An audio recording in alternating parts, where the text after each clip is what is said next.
Vou falar aqui com esse sujeito que eu tô sabendo agora, eu já achava ele bom, mas agora eu tô sabendo que ele é torcedor do Santos, professor Marco Antônio Villa. O senhor é santista também? É por isso que o senhor veio, senão se fosse corintiano não entrava nem ele no portão.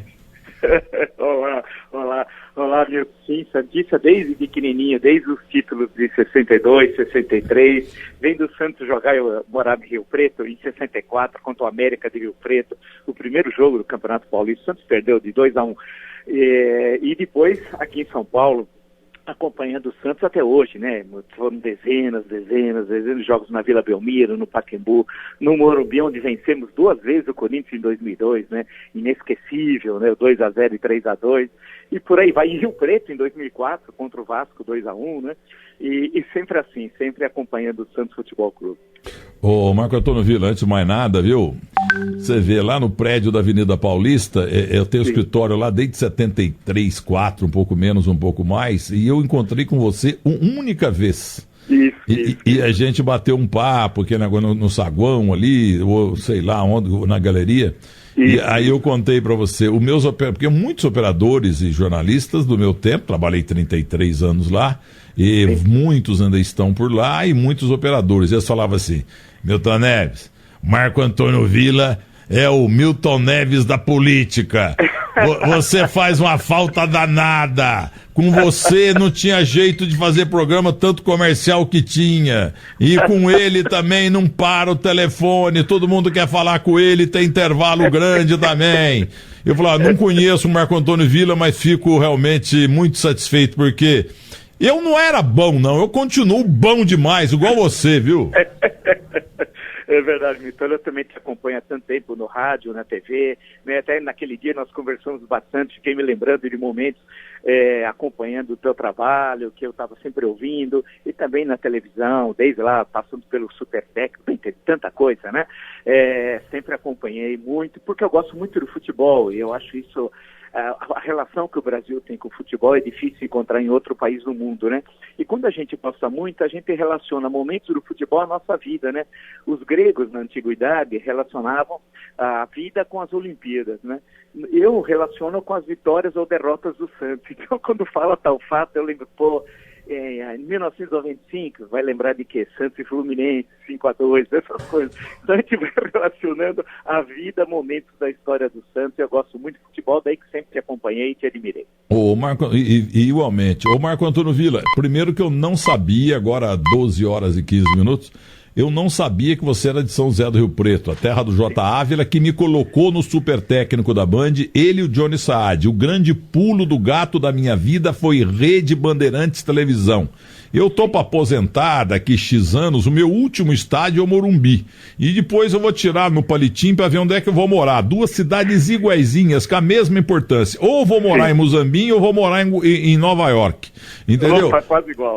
Quase igual. Mas graças a super técnico, gol grande momento, Johnny Saad e J. Ávila. J. Ávila teve os pepinos dele, morreu, mas eu não quero saber. Ele me pôs no ar porque eu fui boicotado em 4 canais por coleguinhas que morriam de medo de mim, que sabiam que eu era melhor que eles. Entendeu? Meu coleguinha invejoso e sem talento. Mas vamos contar uma coisa pra você. Sim. Reis, Bertolino, Santo Tubá e Ambrósio, Mota e Arcanjo, Valtinho, Sapucaia, Celino e Dirceu. Eu tinha horror desse time que só ganhava do Santos no Mário Alves Mendonça. É verdade. E em 64 eu assisti o jogo. Eu estava lá com o seu Manuel, que era uma pessoa muito querida, nosso vizinho, lá em Rio Preto. Eu morava no prédio da Rádio Independência, né? Onde, já que você citou o J. Ávila, foi lá que ele começou, e foi assistir o Santos. O Pelé estava meio machucado, tinha voltado da Copa das Nações, que aqui foi no Pacaembu. Lembra quando o Brasil perdeu de 3-0 da Argentina, 3 gols do Arquime, né? E nesse jogo o Gerson bateu um pênalti no Carrizo e a bola foi na trave e o Pelé quebrou o nariz do Messiano, um jovem jogador que o técnico Subiodia colocou para marcar o Pelé, mas assim, ó, se fosse na privada, vai junto. O Pelé perdeu a paciência e quebrou o nariz do Messiano.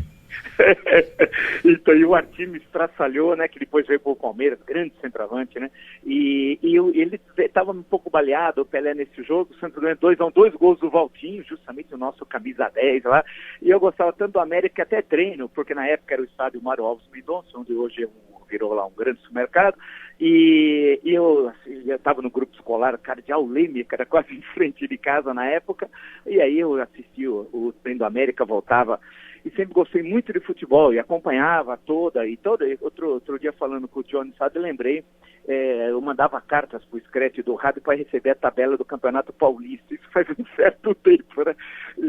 Então sempre acompanhei, sempre gostei muito de futebol. E quando vim para São Paulo, depois acompanhando o Santos e na Vila Belmiro, porque meus tios moravam em São Bernardo do Campo, porque minha família, na verdade, é de São Bernardo do Campo, e vi muitos jogos, e todos corintianos, eu era o único santista, e vi muitos jogos no campeonato de 68, 69, foram jogos inesquecíveis. É aquela coisa, o futebol a gente não esquece, né? E quem viu o Pelé, e especialmente viu o Pelé em campo, né, não esquece. Ô Vila, eu tenho muita. Você falou aí que hoje o Mário Alves Mendonça é um supermercado. E você tem razão. Um dos antigos donos do Atacadão, que era anunciante meu, sim, Paulo Rubens de Lima, tinha também o Farid Curi e antes tinha o Parisotto, que saiu e montou uma construtora. E tinha o Farid Curi e tinha também esqueci o nome inteiro dele, mas era Bebé, o apelido dele era Bebé. Muito bem. Sim. Uma sexta-feira à noite, eu estava no Barbacoa, na Renato Paes de Barros, isso já faz uns 15 anos, estou com a minha mulher jantando. Aí eu olhei lá no fundo, estava Paulo Rubens de Lima, mineiro de São Sebastião do Paraíso, que faz divisa com a minha fazenda do IP lá em Guaxupé, lá no sul de Minas. Bom, eu estou jantando aqui, mas de frente para ele. E ele me viu, a mulher se virou, viu também, eu anunciava no rádio e em jornal Atacadão. Ele pegou, veio até a minha mesa, na hora de despedir, era uma sexta-noite, e falou boa noite, me apresentei as nossas esposas apresentadas, e ele pegou, foi embora, ele dizendo que ia ir para Rondônia, Roraima, no outro dia, sábado. Beleza. Aí eu tô sábado em casa, toco o telefone, o diretor de marketing do Atacadão, era um rapaz com cabelo sarará, falou, meu Donado, você não sabe o que aconteceu, o Paulo Rubens de Lima morreu. Mas como morreu, eu estava com ele ontem à noite então, mas ele foi lá para Rondônia, Roraima, ele foi ver uma fazenda.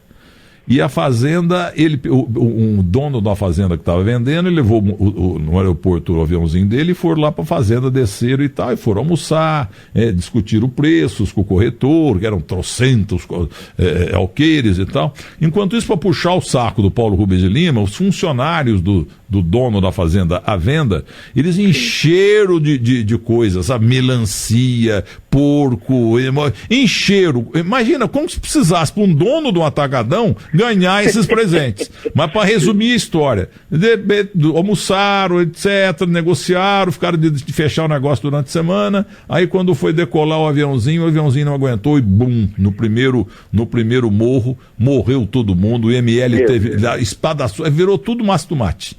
Aí eram 8 corpos, então os 8 corpos ficaram 8 caixões com a pá, puseram lá uns pedaços vermelhos e tal, e enterrou-se e sem saber quem era. Paulo Rubens de Lima. Aí você falou do Atacadão. E ele tinha me contado um mês antes, comprei o Campo do América. E vou fazer lá um supermercado. Mas você tem que deixar pelo menos alguma coisa. Não, vou fazer um museuzinho ali com as glórias do América. Ficou o museuzinho lá ou nem isso? Olha, eu não sei, porque eu acabei não voltando mais a Rio Preto, né?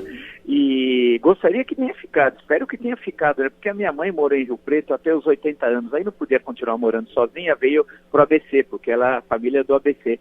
Veio para São Bernardo, agora está em Santo André. Então eu acabei não indo mais lá. Então eu realmente não sei, espero que tenha ficado, porque, puxa vida, a história, né, do América, quando o América subiu para o Campeonato Paulista, na antiga divisão especial, final de 63, o técnico era o Rubens Minelli. Rubens Minelli. Ele veio a São Paulo e pegou no Palmeiras o Dirceu ponto esquerda, que morreu outro dia, jogou em o back central também, porque era o Val, o back central era ai meu Deus do céu. Tinha o Santo... o Santo do Palmeiras, do Palmeiras e o Cardoso do Palmeiras. O Cardoso era craque, jogou no Guarani também. Cuca, Cardoso, Sapucaia, Celino e Dirceu. Isso. Isso. O Sapucaia tinha um problema com a lei do impedimento. Ele vivia impedido, ele não entendia a lei do impedimento. Era terrível. Eu tinha assistido o jogo, o pessoal falava, Sapucaia, sai, você está impedido. Tal. O Sapucaia era um negro de 10 metros de altura e ele foi atropelado por um trem e morreu. Putz, vida, eu não sabia, mas eu lembro, negro forte, jogava. O América tinha um grande time e o Celino, inclusive, o meu irmão mais velho, encontrou, poxa, isso há 35 anos, 40 anos atrás, na Volkswagen, porque o meu irmão trabalhava na Volkswagen aqui em São Bernardo do Campo, na época que a Volkswagen produzia, não sei lá, 30 mil, que era uma loucura o que produzia aquela fábrica. E ele deu de cara com o Celino, tinha ficado emocionado. O Celino estava trabalhando lá, porque, para nós, os jogadores, né, em certo momento da história, é uma espécie de semideuses, né? Eu, quando o Santos foi lá para jogar, ficou no hotel na Bernardino de Campos, em 64, eu ficava lá na porta do hotel para poder ver. Quando eu vi o Zito de perto, eu fiquei fascinado. Anos depois eu encontrei o Zito, porque eu fui morar em Santo André e tinha uma fábrica dele com o Pelé chamada Fiolac. Né? Que quebrou, isso. E ele tinha um Dodge Charger RT, nunca me esqueço, porque era enorme esse Dodge Charger RT. E na paralela, na Senador Flaque, o Nestor Pacheco era gerente do Banco do Brasil, que foi diretor do Santos. E não tinha quase Santista em Santo André, acho que tinha anos Gatos Pingados. Então eu ia sempre no Banco do Brasil, minha mãe tinha conta lá, ele me dava sempre flâmula do Santos, aí o Zito parava o carro em frente de casa, na Xavier Toledo. Eu falava, pode deixar que eu olhe o carro, aí pro senhor não ficava todo mundo jogando bola ali, e evidentemente que ninguém gostava de ver criança jogando bola na rua e parar o carro, né? Mas era o espaço que a gente tinha. Então foi aí que eu voltei, muitos anos depois, quando meu filho era pequeno, na Vila Belmiro, nós estávamos entrando, estava aquele empurra, ele falou, deixa que eu pego o seu filho no colo, que é meu filho menor, que sempre gostou mais de futebol do que o mais velho, santista também. Então, aquela coisa, a gente tem umas relações com os jogadores, que outro dia encontrei o Clodoaldo, um ano e meio na Vila Belmiro, eu lembrei quando ele ia em Santo André, o meu primeiro emprego foi de office boy na Diasa, olha que faz tempo, hein? Do seu Mário Menezes e tal. Isso faz muito tempo, né? E eu falei, Clodoaldo, você ia lá, tal, e ficamos conversando. Então essa coisa das lembranças, né? Quão importante é o futebol, acho que na nossa história pessoal, né? E na história do Brasil, né? E esse time do América, eu tinha um horror do América. O Reis era branco, o Bertolino negro, Santo branco. Sim. Branco, o Santo do Palmeiras, ele tem uma empresa de cortinas aqui em São Paulo. Então era Reis, Bertolino, Santo e Ambrósio. Era o compadre Ambrósio. Batia até na sombra. Ele dava carrinho no ponta e que aqueles pedregulhos ia lá na torcida, entendeu? E tinha o Tubá, zagueiro negro também. O Sapucaia negro. Era um time muito forte. E vou te contar uma história. Mais tarde, isso não foi dessa época de 64, foi por 66, por aí. Tinha um back lá chamado Jairzão. Então, Santos 40 graus, Santos e América jogando 0-0, jogo duro e tal, e o Jairzão no cangote do Pelé. E o Pelé respirava e levava uma porrada do Jairzão. O Jairzão acabando com o Pelé, entendeu? Aí o Pelé, na saída do primeiro tempo, isso não é folclore não, é verdade. O Pelé chegou no Jairzão e falou, Jairzão, é o seguinte, o Mauro tá acabando, né? Estamos precisando de um back central, de um camisa 3.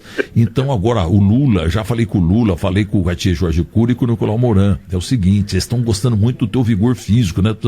Nós estamos precisando de uns backs muito fortes, porque o Mauro é muito técnico, agora vai parar. Mauro Ramos de Oliveira. Então agora já vimos que você é um back forte. Agora no 0-0 o jogo. Agora no segundo tempo, mostra um pouco de categoria, porque você vai jogar no mundo inteiro, você pode ir para a seleção brasileira, você tem que também dar uma jogada de classe, de categoria. Tá bom. E o Jairzão tá lá até hoje e conta essa história à exaustão. Aí vem o segundo tempo. Cruzaram a bola na área, vai o Jairzão matar a bola no peito. Matou a bola no peito, Pelé veio, pum, gol, 1-0.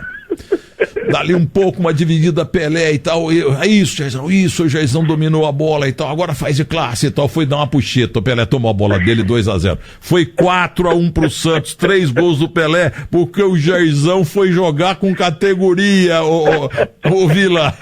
Essa história, o pessoal de Rio Preto tá ouvindo. É verdade. E o Jairzão tá lá ainda e ele conta pra todo mundo. O negão me engrupiu. A turma fala, ô Jairzão, quanto tempo você jogou no Santos? Nenhuma vez. Agora, para ver quão forte eram os times do interior, né? Puxa, claro. Pegava, puxa, dava para decorar. Claro. né? Quem lembra do meio-campo da Ferroviária, do Bazani, assim, né? A gente ia pegando certos times, né? Lembrar do São Bento de Sorocaba, foi fortíssimo, né? Lembra do São Bento jogava com aquele time que subiu, né? O Picolé era, então dava Afonsinho, tinha um mondinho no ataque, era o Cabralzinho do Santos, Afonsinho, Cabralzinho, Geraldo Picolé, Bazaninho e Paraná.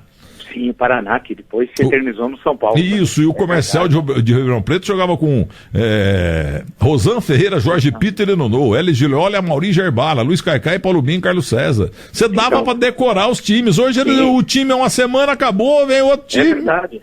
É verdade, Jair Bala teve no Santos, e lembrar que teve aquele jogo que antecedeu o 1000º gol, né?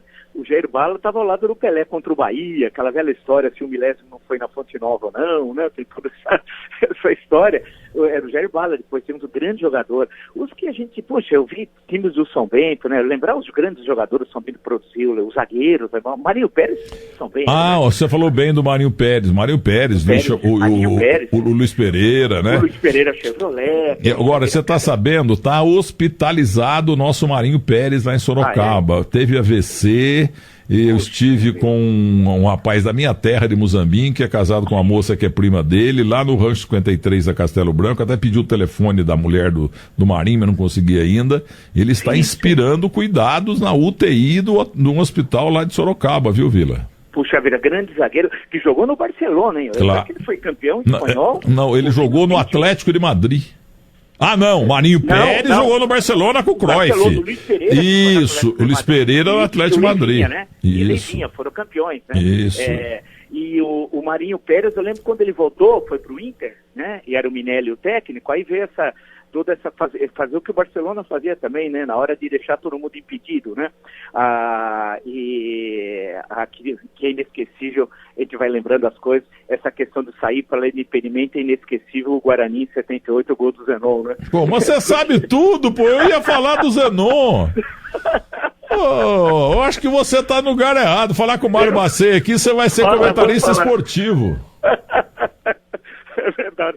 Porque, olha, por isso que eu falo que você te acompanha, eu gosto muito de futebol, e essas coisas que a gente não esquece, né? Porque o espetáculo estético do futebol, além dessas grandes histórias que você se lembra, desses dramas, desses momentos bonitos, engraçados, tal, a questão estética, da beleza, por essa questão do Zenon, a inteligência, né? Quer dizer, sobe todo mundo a defesa para deixar o ataque impedido. O Guarani, que era um timaço também, né? Que timaço do Guarani. Isso é uma outra coisa que dá uma tristeza quando eu vejo o Guarani jogar agora, acho que está na Série B, né? Lembrou desse grande Guarani, né? O Guarani do Careca, do Zenon, né? 78, campeão brasileiro. Isso, e nesse dia, Vila, lá em Porto Alegre, eles chegaram em Porto Alegre, sábado, né? E estavam lá no jornal. E o principal jornal lá, né? O Zero Hora publicou. Sim. Mas que jogo fraco, pô. Vamos jogar com um time de palhaço, um time que tem Bozó, Careca, Renato Pé Murcho. O capitão, acho que era o ponta direita. O capitão, então, os nomes esquisitos. Isso aqui é jogo para 8-0. E foi a maior atuação na vida do Zenon. Zenon fez um gol típico contra um time que se adiantava mesmo, como o Marinho Pérez fazia, corria nos Mitchells, e ficou um buraco, ele não passou pra ninguém, eu fui indo, acabei fundo. É verdade. Olha, já falei com o Mário Bacei aqui, viu? Você não vai fazer política aqui não, você vai fazer futebol. Valeu, fechado. Agora, você não conseguiu eleger o Birigui, prefeito de Rio Preto? Essa questão de presidentes de time e prefeitos, algumas vezes dá certo, né? De times no interior e tal. Agora, nem sempre isso acaba dando certo. Inclusive, o que eu acho que não deve misturar, sabe? Política partidária com futebol. Acho que quando dá essa mistura, acaba não indo bem, né? Eu acho, inclusive, eu sinto muito com a América hoje, acabou na prática. Bem, os times... E o Rio Preto também. Sim, o Rio Preto, vi, eu lembro o Expressinho, eu assistia tudo que era futebol em Rio Preto, eu fui ver, eu lembro que tinha o Sabino do São Paulo, parecia o Pelé, isso há muito tempo. O Sabino morreu como retireiro. O retireiro é aquele que ordenha a vaca na munheca. Puxa vida, hein? Não sabia. Eu lembro que eu fui ver o Sabino porque ele lembrava muito Pelé. Eu lembro que fui no campo do Rio Preto. E é triste todos esses grandes times, né? Porque a gente vai lembrar do Noroeste, grande Toninho Guerreiro, né? Que veja que a primeira coisa ao falar Noroeste é lembrar do Toninho, né? E que também morreu, né? De forma tão triste e tal. E acho que é o único cara que foi pentacampeão paulista nos tempos modernos, né? Porque ele foi 3 vezes pelo Santos e 2 pelo São Paulo. 67, 68, 69, 70 e 71. Antônio Ferreira, irmão de um atacante que não tinha um braço chamado Bim. E o Bim, segundo diz, era melhor que ele. Veio grande. Não, os times, quer dizer, outro dia eu estava lembrando, o pessoal falou de Presidente Prudente, eu lembrei da Prudentina, do Corinthians, do Swing, que depois veio pro Corinthians. Álvaro, né? Pedro morreu. Sim, o swing veio pro Palmeiras, teve um acidente com o Luiz Carlos, que morreu, o lateral direito, depois ele foi pro Corinthians. Ele é ali do lado. Quando eu recebi o título cidadão de Presidente Prudente, ele foi ao meu evento, querido Swing. Ele virou árbitro depois, Álvaro Pedro, mas ele faleceu. Infelizmente. Agora nós temos time, Botafogo de Ribeirão Preto, que tomou de 11-0 do Santos com 8 gols de Pelé, mas era um timaço. Machado de Tim, Veríssimo, L. Vieira e Maciel, Berguinho e Adalberto, Zuíno, Alex, Antoninho e Gazi. A gente decorava esses times todos. O Peter, que eu acabei de citar, o Muralha Negra, de Rio Preto, revelado pelo Rio Preto. Sim.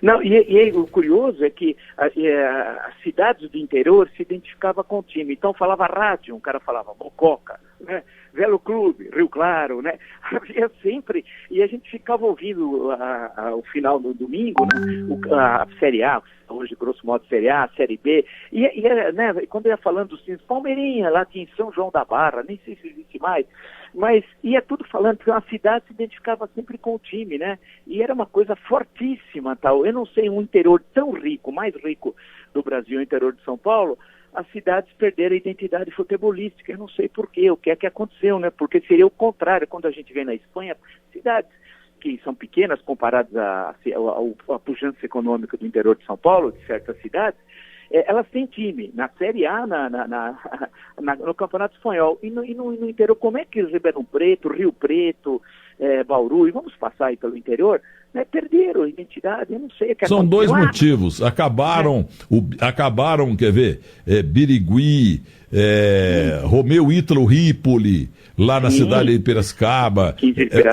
A Portuguesa Santista tinha lá um importador de bacalhau, Joaquim da Rocha Brites. Então nós tínhamos os apaixonados pelas cidades. O último foi o dono da Calunga, o Paulo Garcia, o pai do Paulo Garcia, Damião Garcia, que levantou o noroeste de Bauru. Então esses apaixonados da cidade, Faustino Jarrucci lá no Botafogo, eles foram abandonando. E a crônica esportiva deixou de revelar grandes narradores. Os maiores narradores, repórteres e comentaristas e apresentadores do rádio nasceram no interior. Agora, como o time da cidade não tem, e as rádios locais alugaram os seus espaços para as igrejas, então não tem mais time, não tem mais jogador e não tem mais jornalista de rádio.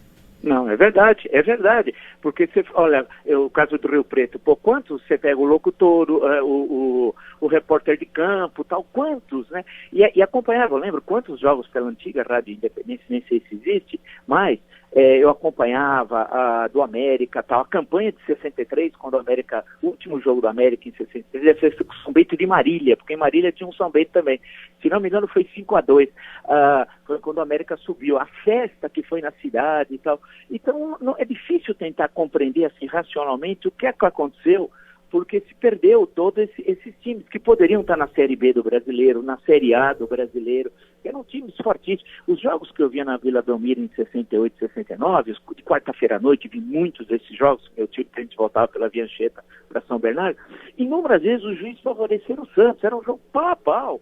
Eu vi jogos lá, eu lembro, vi um que o São Bento estava 2-2, arrumaram um jeito de dar um pênalti para o Santos para ganhar de 3-2, eram timaços, né? E a técnica dos jogadores, né? Que a gente ficava observando e queria ser igual, né? Porque os nossos ídolos não eram só dos times da capital, né? Quando a gente morava no interior, eram dos times da cidade, né? E hoje se perdeu, né? Infelizmente. Pra você ver que fizeram com a Argentina outro dia. Sem VAR, meteram a mão na Argentina, 2 pênaltis escandalosos contra o Brasil. E naquele tempo, o Jabaquara, que revelou o Nelson Nunes, o Nelson Filpo Nunes. Ele foi revelado no jogo Jabaquara e Santos da Vila Belmiro, em que o Jabaquara, com um centroavante chamado Alemão, meteu 6-4 no Santos com Pelé e tudo, e o Gonçalo jogava demais, passava a bola de calcanhar entre as pernas do Zito. O Zito queria morrer. Antigamente tinha esse tipo de zebra, sabe? Agora eu fico ouvindo você, porque eu conheço bem mesmo, principalmente os anos 60 e 70 do futebol. Mas eu estou impressionado com a tua memória, e eu nasci para mexer com rádio e sonhava para trabalhar na Rádio Bandeirante São Paulo, para que o Fiore Triotti falasse: agora é Milton Neves, o monstro de Luzamim. Aí depois descobriu tudo: rádio, jornal, televisão, internet, publicidade, ponto de venda, evento. Eu faço também animação de velório, baile de debutante, faço tudo. Agora é o seguinte: como é que o sujeito, tão apaixonado pelo futebol, virou esse ícone da política? Olha, são duas coisas que eu gosto muito, né?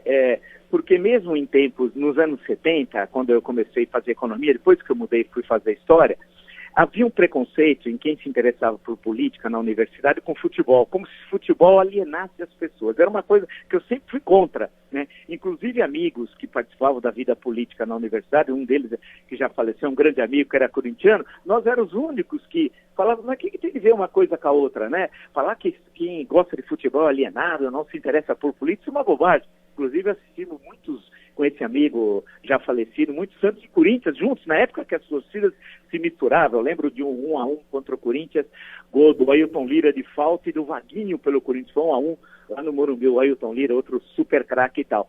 Então eu sempre gostei muito das duas coisas. Aí quando eu fui fazer história, comecei a se dedicar, eu inicialmente me dedicava à história da América Latina, e aí comecei depois, nos últimos 25 anos, mais ou menos, ficar mais concentrado em história social e história política do Brasil. Então, sempre gostei muito de política, porque desde pequeno a universidade me ajudou muito e tal, mas a imprensa, a leitura de jornais, revistas, da TV e acompanhar o rádio, também me ajudou a me formar. Eu tive 2 universidades, a universidade formal e a universidade da imprensa, que é aquela que eu fui aprendendo com um monte de gente, grande parte já faleceram e tal, e aí aprendendo política, né? E eu acompanhei muito, vendo o nascimento do Jornal da Tarde em 66, da Realidade em 66 também, revista Realidade, da Veja em 68, acompanhava, depois comecei a ler, já quando já tinha mais idade, o Estado de São Paulo, a Folha de São Paulo, acompanhando os jornais da imprensa alternativa, Opinião e Movimento no final dos anos 70.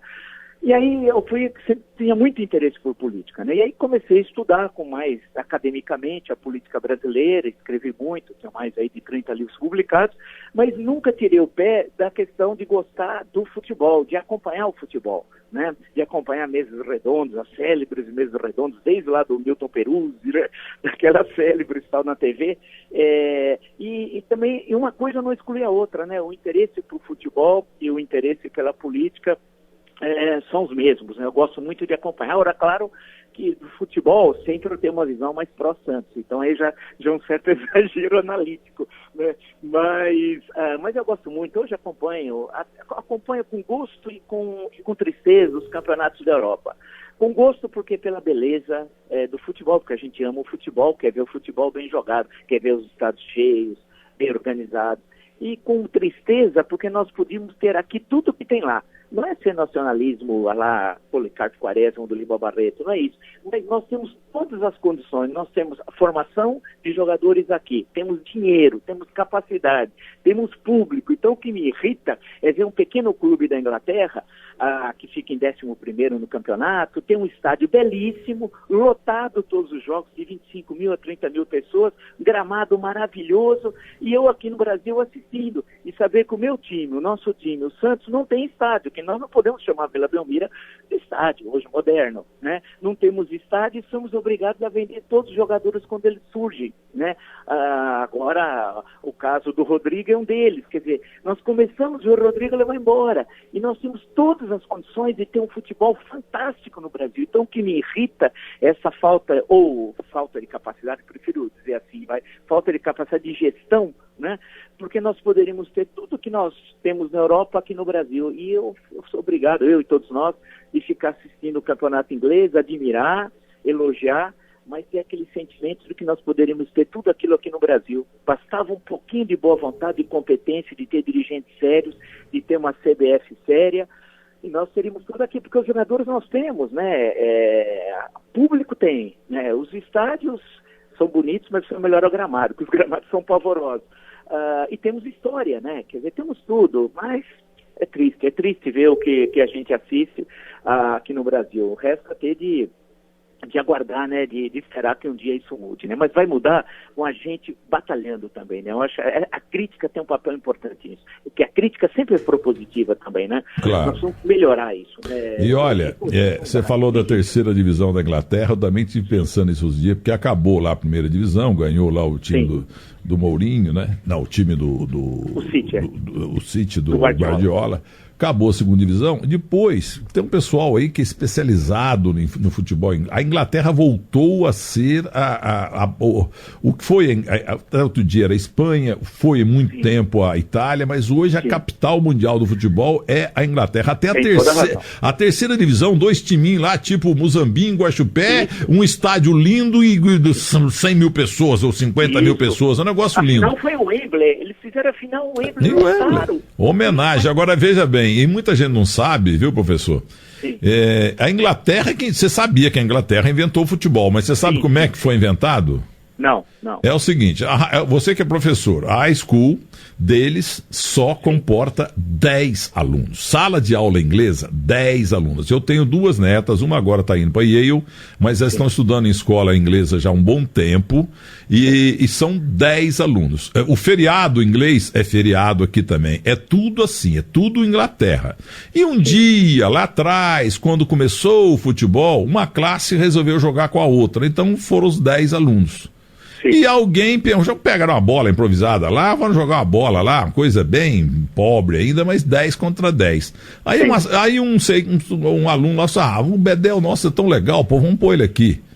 Aí a outra classe, então põe meu Bedel também. Aí fica 11-11. Nunca mais mudou. 11-11, a Inglaterra inventou o futebol e com a ajuda de 2 B10 os alunos inventaram o futebol 11-11. Sabia disso, professor? Não sabia, Milton, não sabia. Então, porque tem essa cascata aqui. Não, porque foi na China. O senhor notou que qualquer coisa, por exemplo, macarrão. Pô, macarrão é na Itália, mas não, foi descoberto lá na China. Mas que mané China, pô? Macarrão é italiano e pronto. Não, mas tem umas manias, você veja que na Copa de 86, que foi no México, né, além da de 70, mas a de 86, a abertura da Copa do Mundo pela TV mostrava que o futebol tinha nascido entre os aztecas, o que não é verdade. Tinha um jogo da pelota lá, mas não tem nada a ver com o futebol. Isso é uma picaretagem danada. Nasceu na Inglaterra, né? E incrível como agora, veja como a história dá voltas, né? A Inglaterra retorna a ter aquele papel que teve lá atrás, no século XIX, quando nasceu o futebol, né? Porque tudo organizado, tudo funciona, né? As Copas da Federação, Copa da Inglaterra, tem um calendário que é pesado, mas é eficiente. O final da segunda divisão, como eles montam o campeonato, que é essa Championships aí, né? Então você fica vendo tudo aquilo, fala, será que nós não podemos ter aqui? Claro que podemos, o que me irrita é isso. Nós podemos, puxa vida. Será que essa história de qualquer jogador que surge, agora eles estão surgindo aos 15, 16 e vão embora, pô, daqui a pouco o que vai acontecer? E a gente tem poder econômico, nós somos grandes empresas. Será que não temos grandes gestores? Claro que temos, tanta gente brilhante aí, né? Agora precisa modernizar a estrutura dos times. Pode ser que se transformar em empresa, também não sei se necessariamente isso vai melhorar, tenho dúvidas, não sei se mas não sei, pode ser, virar empresa, né? Muitas vezes você tem, no caso do Santos, tem santistas, grandes empresários brilhantes, tal. Teve uma eleição recente, até falaram assim, olha, não sei quem não pode ser candidato, por quê? Porque ele é presidente de uma grande empresa que opera no mundo inteiro e não dá para estar toda hora no Brasil. E tem aquela visão bem pequena, né, que acha que a pessoa precisa estar 24 horas em Santos, né? Veja o nosso caso, nós temos uma crise de identidade. A maior parte da torcida do Santos não está na cidade onde o time se localiza, está em São Paulo. E essa contradição nós não conseguimos resolver. Os outros times, hoje a gente tem quantos grandes times no Brasil? Temos 10, 12, né? Os outros sobrevivem com muita vive do passado, né?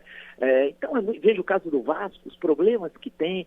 Então, é triste a gente acompanhar isso quando há acho que o futebol nunca foi tão popular no mundo como agora. E aí, por incrível que pareça, a gente deve isso. Aí te dá mão ao João Avelange. Ele fez tudo aquelas coisas tenebrosas que nós sabemos.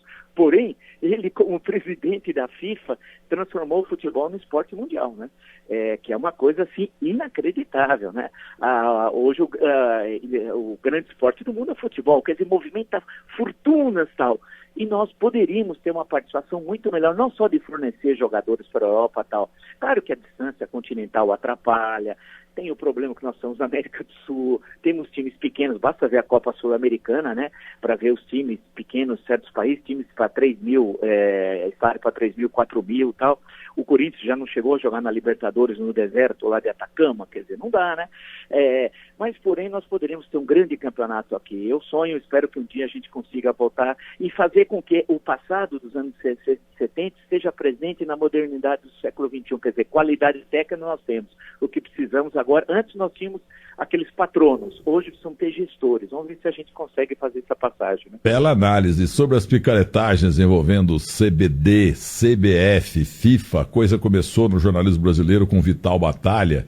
Depois tivemos a insistência de grandes jornalistas brasileiros que acabaram descobrindo que realmente tinha muita picaretagem, do Ricardo Teixeira, o J. Ávila envolvido. Isso aí foi coisa de jornalistas que batalharam muito e muito bem. Sérgio Rangel, que eu não conheço, do Rio de Janeiro, Juca Kfouri aqui de São Paulo. Tudo começou com com o Vital Batalha do Jornal da Tarde lá atrás, e também Jamil Chad lá na Suíça, e mais um jornalista que trabalha no Rio de Janeiro também, com Sérgio Rangel, que eu não tenho o prazer de conhecer. Foram eles, porque eu não acreditava, eu não imaginava nunca que houvesse picaretagem na FIFA, nem no Vaticano, pô. Você vê, o tempo passou e, pelo amor de Deus, mas, ô professor, e me diga uma coisa, eu tinha 9 anos e eu pregava, meu tio Juscelino Bonelli Maciel, que era do PSD, ele era prefeito de Monte Belo, onde meu pai está sepultado, onde a minha avó nasceu, onde o meu irmão vive e onde a minha mãe nasceu. E o meu tio era do PSD, né? Então a gente tinha a espadinha do lote e tinha aquelas coisas para pregar e tal, os panfletos lá, as fotografias. Eu lembro do Delson Scarano de São Sebastião do Paraíso, o deputado do café. A gente fazia grude na latinha de cera parquetina e subia nas árvores, em algumas casas e tal, e a gente pregava lá, né? E agora eu soube que o senhor que lançou o lote, você fez o Jânio ganhar, porque o senhor era diretor de marketing do lote. Olha, o lote Marechal Lote, a eleição de 1960, né? Que os 3 principais candidatos foram o Marechal Lote pelo PSB, pela UDN, apoiado pela UDN, afinal ele não era da UDN, o Jânio Quadros, e o Adhemar de Barros, pelo Partido Social Progressista, o PSP, né? PTB, né? O Adhemar de Barros é Partido Social Progressista, né? PSP, né? E que era um partido muito forte em São Paulo, que era mais ou menos a estrutura do antigo PRP, Partido Republicano Paulista e tal. E esses foram os 3 principais candidatos. Foi uma eleição muito disputada. O Jânio era um fenômeno eleitoral, né?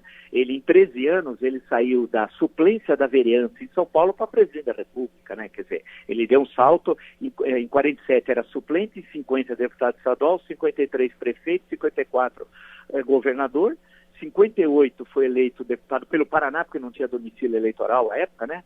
E 60 presidente da República, né? E o lote, que tinha sido chave para a posse do Juscelino Kubitschek em novembro de 55, houve tentativa de golpe contra a eleição de outubro, o Juscelino tomou posse em janeiro, 56 foi seu ministro da guerra, o Marechal Lote e tal, e o Jânio com aquele símbolo da vassoura, né, que foi aquilo, quer dizer, a sacada da vassoura, a ideia da corrupção, de fazer a limpeza... Varre, vassourinha. Varre, vassourinha, né, quer dizer, a sacada que teve, né, a pessoa, que tem certas coisas, nem sei quem inventou aquilo, né, e foi a grande... E o Lote era o candidato do PSD e tal, e e tinha como vice, porque na época não votava em chapa, é bom lembrar, né, Milton? Você votava para presidente e podia escolher qualquer um para vice.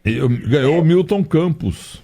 O Milton era o vice do Jânio. Isso. E ganhou o João Goulart, que era o vice do Lott. Né, que era o vice do Lott. Então, o que aconteceu? O Jânio tomou posse em 61 como presidente, tendo como vice o João Goulart, que não era da sua composição, que era o Milton Campos, ex-governador de Minas, brilhante jurista, né, com uma cultura assim fantástica e tal, e o Lott tinha como vice o João Goulart. Daí que eles fizeram uma dobradinha por baixo do pano, o Jânio e o Jango, que era o chamado Janjan, né, que eram os comitês de Janjan. Mas para governador também, você podia votar separado. Para governador, em quem você quisesse, em vice, quem você quisesse. E para prefeito também. Isso geralmente dava uma confusão dos diabos, que muitas vezes o vice era adversário visceral do que foi eleito para titular para prefeito, governador ou presidente, né?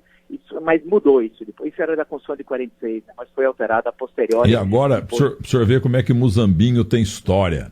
Ranieri Mazzilli,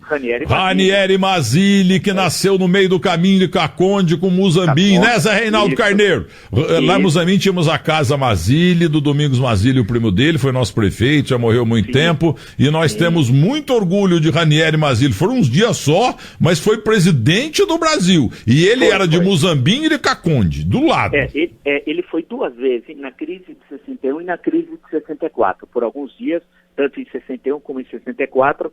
Por quê? Porque não tinha vice-presidente. Então, pela ordem constitucional, quem devia assumir o presidente da Câmara dos Deputados. E ele era o presidente da Câmara. Na época, o mandato do presidente da Câmara era de 1 ano. E ele foi, salvo engano, acho que 8 ou 9 anos, presidente da Câmara em sequência. Né? Eleito, reeleito. Então, em 61, na crise da renúncia do Jânio, o vice-presidente estava no exterior, né? Ele era o João Goulart, ele acaba assumindo interinamente, e em 64, no episódio da deposição do João Goulart, ele assume interinamente até a eleição do Castelo Branco pelo Congresso Nacional, e justamente ali da região de Caconde. Agora, em 66, ele acabou não sendo reeleito o deputado federal Ranieri Mazzilli, que teve essa passagem importante na história do Brasil 2 vezes, né?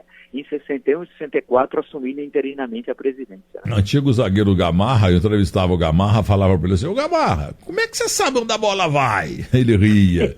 Agora eu falo: ô professor Vila, por que você sabe tudo, hein? Quem me dera o Gamarra, pô, grande. Gamarra devia ensinar os zagueiros a marcar sem fazer falta, né? Agora, não, é o que eu gosto, eu tenho uma certa obsessão aí pelo trabalho, uma doença, deve ser. Então eu estou sempre estudando, e em qualquer momento eu não perco tempo. Eu pego qualquer coisa que está solta, menos bula de remédio, eu vou lendo e tal. E gosto de ler, e tenho aí essa possibilidade, não sei, esse é um dom que veio quando eu nasci, de ter uma boa memória. Mas eu gosto muito de estudar, de acompanhar o Brasil, a América Latina, o mundo, e ter essa visão mais geral, né? De saber também questões do cotidiano, questão dos esportes, especialmente do futebol, que eu gosto muito, e acabo acompanhando bastante. Eu me dedico bastante ao acompanhamento de tudo. E você sabe mais de política do que eu, de Gilmar Lima, Mauridal, Musito Calvé, Dorval, Mengalvo, Coutinho, Pelé e Pepe. Agora, e outra coisa, você, eu leio você, ouvi algumas vezes, você é contundente, violento algumas vezes, e fazendo uma trajetória para o futebol, você me lembra Geraldo Bretas. O grande Geraldo Bretas, da TV Tupi, claro, da hora do almoço, e assisti muitos, ele dizia lamentável. Era isso mesmo. Muitos comentários, porque eu assistia na hora do almoço, o programa Jogador pequenininho, cabeçudinho, ruinzinho, feinho, não vai dar certo nunca.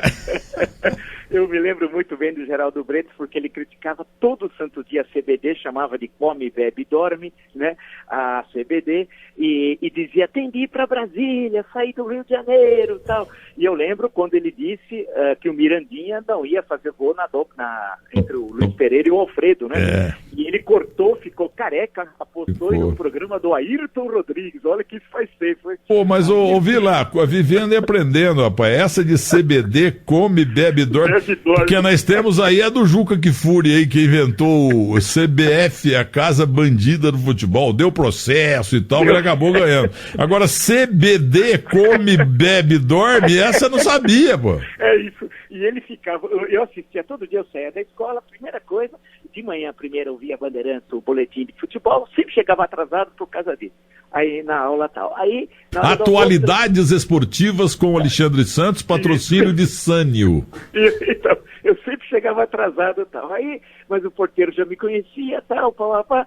Aí eu ligava lá, ficava vendo na TV e tal, e quando não tinha assunto, ele tinha duas coisas que ele batia. Uma no João Avelange e na CBD, outra no Vadielu, presidente do Corinthians. Então, e batia todo dia, e dizia assim, essa hora os cariocas estão dormindo, meio-dia, né? Você vê, lá na CBD, João Avelange, o que é CBD? Todo dia. Come, bebe e dorme. Essa eu ouvia muito ele, essa eu não lembrava. Na Rua da Alfândega, era o café da CBD, né? E agora, e tinha todo aquele pessoal que participava ali, Coimbra, Roberto Petri, Gerdi Gomes, Walter Abrão, Walter Silva, né? E então Milton Camargo, que morreu outro dia. Sim, depois e ele também chegou uma época, ele tinha um jornal esportivo, Mundo Esportivo, se não me engano, que chegou a teve um ano e pouco, só porque eu também gostava muito de comprar jornal de esportes, além da Gazeta Esportiva, né? E ele chegou também a ter um jornal e acompanhava muito, porque a gente começava a se identificar. O Roberto Petro só falava da Argentina, tudo era bom na Argentina. É que ele morou na Argentina, levou o Flávio Prado também, viraram dois malas portenhos.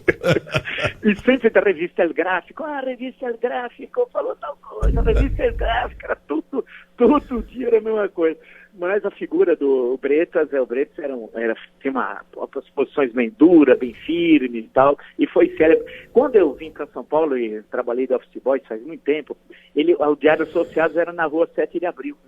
E eu lembro, eu estava passando lá indo de banco em banco, porque na época o office boy pegava a correspondência do banco, porque tinha umas caixinhas, né? E a gente pegava a correspondência da empresa, né? E eu vi o Geraldo Bretas, fiquei com vergonha, né? Ia falar, seu Geraldo, eu acompanho o senhor, mas eu tinha vergonha, passei direto lá. Mas foi uma grande figura, a conversa tá boa e tá terminando, mas você não vai sair sem bucha.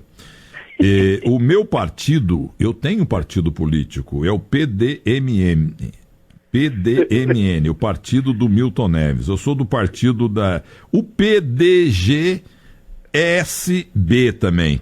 Partido da minha garganta, entendeu? Da minha saliva e da minha boca. Esse é meu partido, mas eu votei no Bolsonaro 2 vezes. Eu não queria que o PT ganhasse de jeito nenhum. Então a pergunta é a seguinte para você. Sei lá qual é o teu lado e não quer saber. Você é o lado da porrada. O Bolsonaro entrou no dia 1º de janeiro e nós já vencemos o primeiro semestre.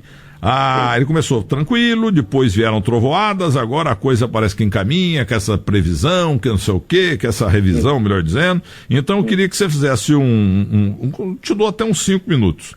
Você vai analisar se as trovoadas passaram, se a coisa está melhor, está pior, e a nota do Bolsonaro até agora, apesar daquele Carlos Mala lá não parar de falar bobrinha.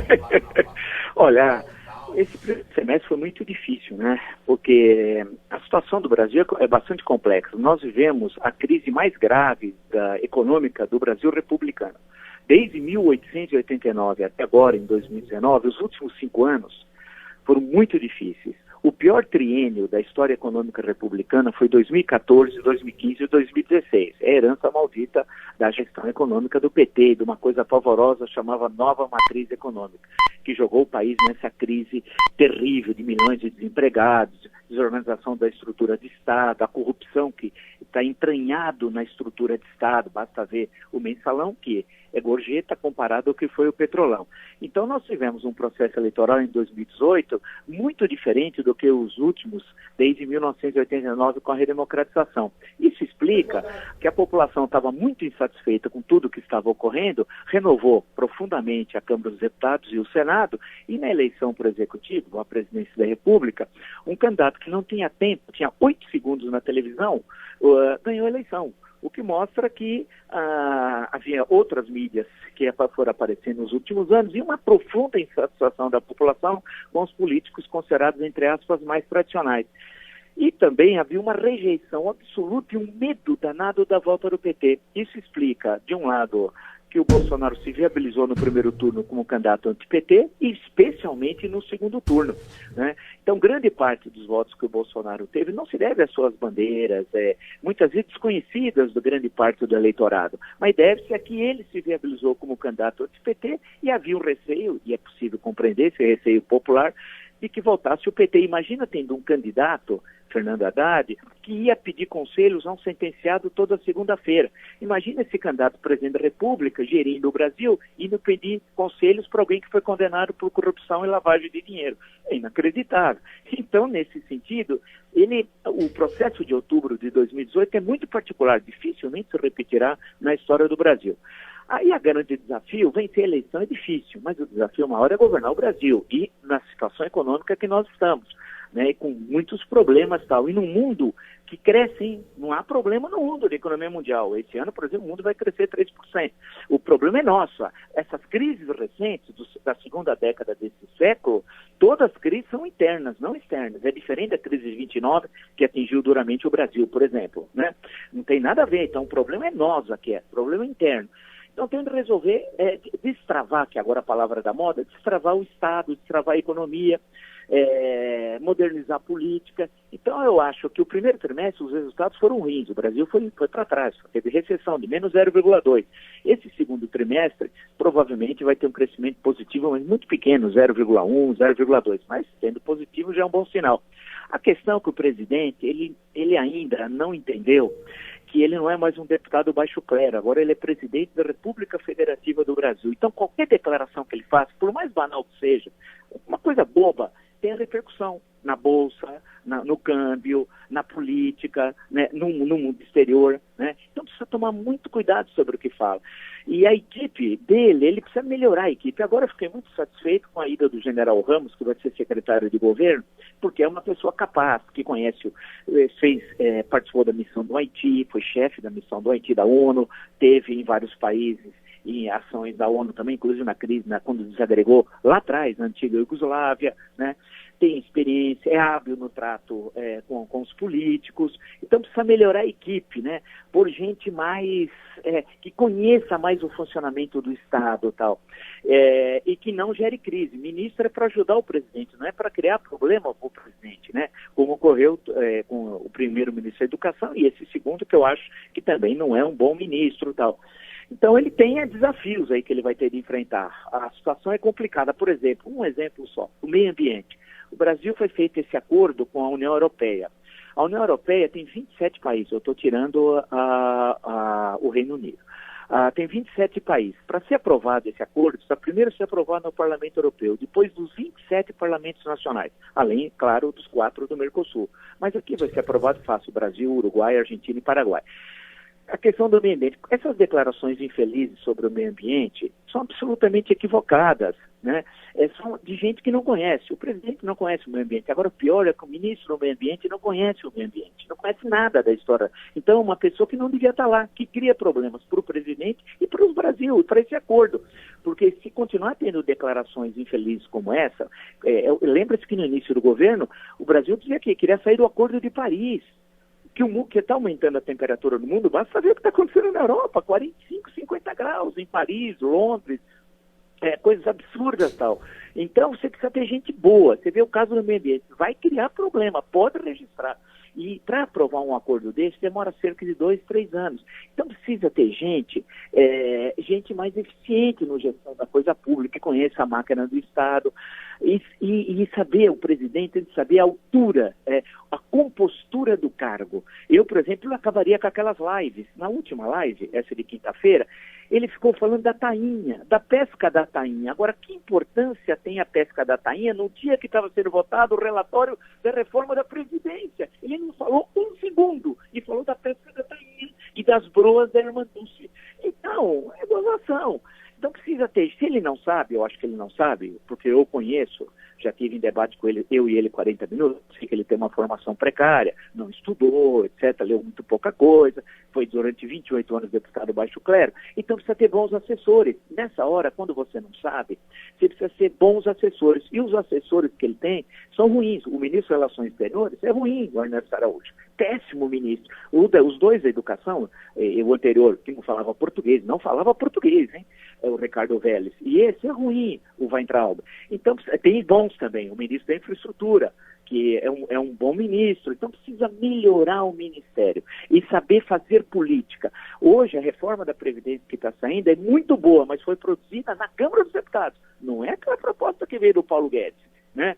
Então, precisa ter trato, entender o que é política, o que é democracia, entender o funcionamento dos poderes. Eu sugiro sempre para ele ler a Constituição, e eu torço para que dê certo. É claro que todos nós precisamos sair dessa draga, né, que nós estamos vivendo, uma situação terrível.